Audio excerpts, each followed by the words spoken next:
Bienvenue au génie scientifique du CAMES. Merci d'avoir pris votre temps pour écouter cette présentation-ci. Je suis Dr Ouattara Zio.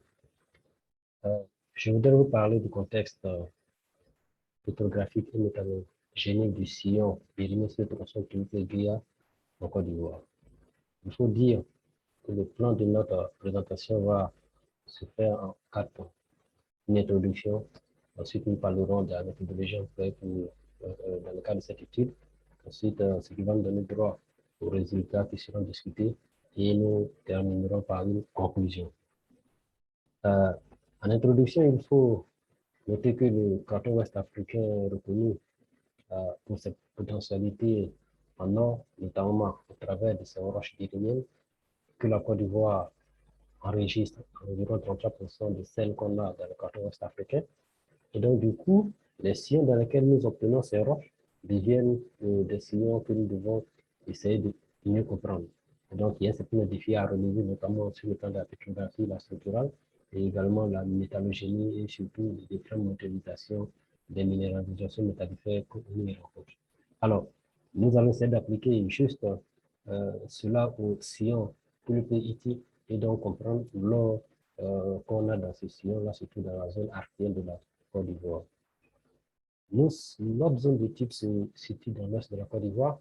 La Côte d'Ivoire même qui est subdivisée en 2 grandes zones géologiques. D'abord un bassin sédimentaire qui représente 2005% du territoire de la Côte d'Ivoire et les autres 97,5% sont repartis ainsi. Nous avons au-delà par la faille de Sassandra, voilà, par la faille de Sassandra, la partie est, qui est représentée par la formation du paléoprotérozoïque, et la partie ouest, où notre zone d'étude se retrouve, est faite par la formation archéenne de la dorsale de Mont. Alors, donc, la zone particulière qui nous intéresse ici, c'est surtout dans le sud de la faille majeure de Mont d'Anamé. Lorsque nous regardons la carte géologique de la zone établie par Tabé en 2015, nous voyons tout simplement que de tout le plus à Gaïa, donc dans la zone, notre zone d'étude, fait par un massif, le massif de Tuliplo, mais également entouré des métabasés, de conglomérats et de sédiments indifférenciés. L'objectif que nous poursuivons ici, c'est de connaître la pétrographie et la métallurgie de ce sillon à travers ce tronçon que nous allons regarder ensemble. Et de manière spécifique, il s'agira de décrire la pétrographie de Tuliplo, de Zobine et de Guéa, ensuite de ressortir le contexte structural et de connaître par-dessus tous les types de minération aurifère qu'on pourrait y rencontrer. Les travaux de terrain ont eu lieu à Tuliplo, dans la ville de Tuliplo, au niveau du quartier 13, mais également au niveau du corridor à l'entrée, au niveau du lycée de Tuliplo, également à Zobine, ici, que vous pouvez voir ici, sur l'arc Tuliplo, Guéa, et surtout les travaux de cette étude sont arrêtés à Guéa, notamment parce que nous avions des informations sur quelques sites d'orpaillage, et nous étions sur un travail où on pourrait avoir accès à un certain nombre d'éthologies. Alors, nous avons procédé donc après l'échantillonnage et les différentes études sur le terrain à une étude microscopique sur le microscope pétrographique qui est fait d'une caméra Amscope pour la prise de vue. Nous avons également quelques lithologies ont été testées, dans la chimie, ont été observées en spectrométrie, au spectromètre de fluorescence X, donc XRF, et les différentes modélisations qui ont lieu à travers les modélisations structurelles qui ont lieu avec le logiciel GeoRelation. Alors, dans la ville de Toulouse, en termes de résultats, il faut savoir que dans la ville de Toulouse, nous avons un plan pétro-structural d'agnès gris, ici, qui sont assez bien perceptés avec des foliations qui sont orientées nord 90, nord 30 à nord 90. À Saint-Agnès gris, nous avons des tonalites qui sont associées, qui sont tout à fait associées. Et au-delà de ces tonalites, nous avions des études préalables qui nous annonçaient également il serait possible que dans la zone également, il puisse y avoir des granaux dioriques. Mais surtout, le contexte structural a permis de voir qu'il y a des fractures qui sont nord-est à est-ouest et également des failles normales d'est qui sont dans la même orientation. Il faut également, sur le plan des structures ductiles, nous avons une foliation, comme on l'a dit, qui est quasiment est-ouest et précisément nord-sud.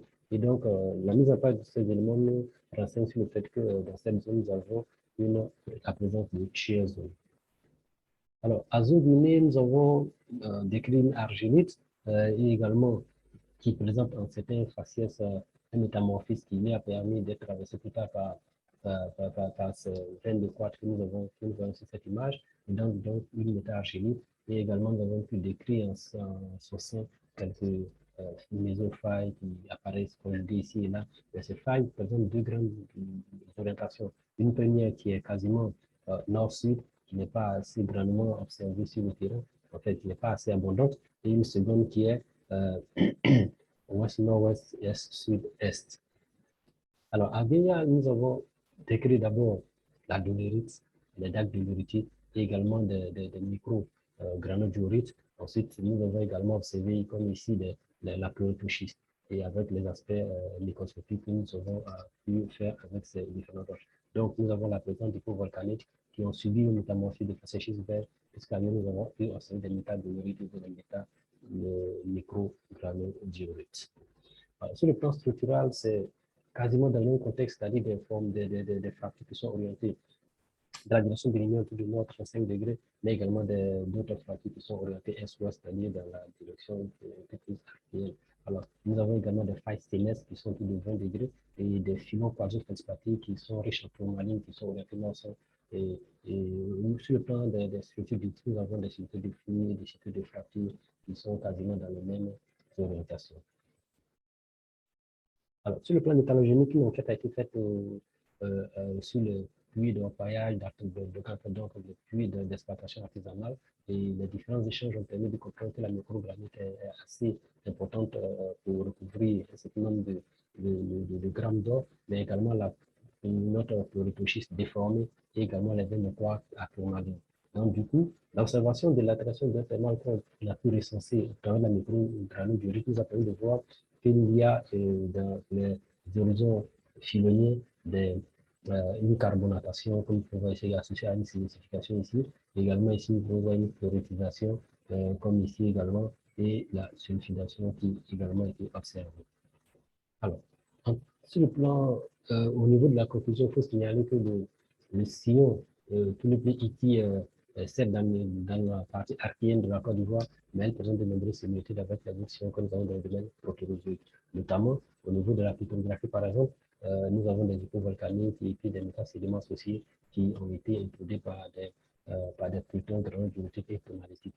Alors, au niveau des déformations, nous avons vu que ce sillon également fait de plusieurs, a subi plusieurs phases de déformation, aussi bien qu'à que victime, principalement dans la direction nord-sud et également est-ouest, qui sont en fait nord-est et est-ouest, et également les zones de cisaillement qui sont orientées nord-sud et est-ouest associées.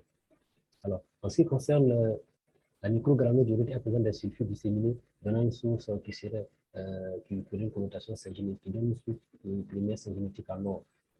D'autre part, la création d'autres mal également qui a eu cours, notamment lié à la acidification, la carbonatation, la séricisation et la sulfidation, ont été relevées ici et là à travers une mise en place de manière pervasive et également phylonienne.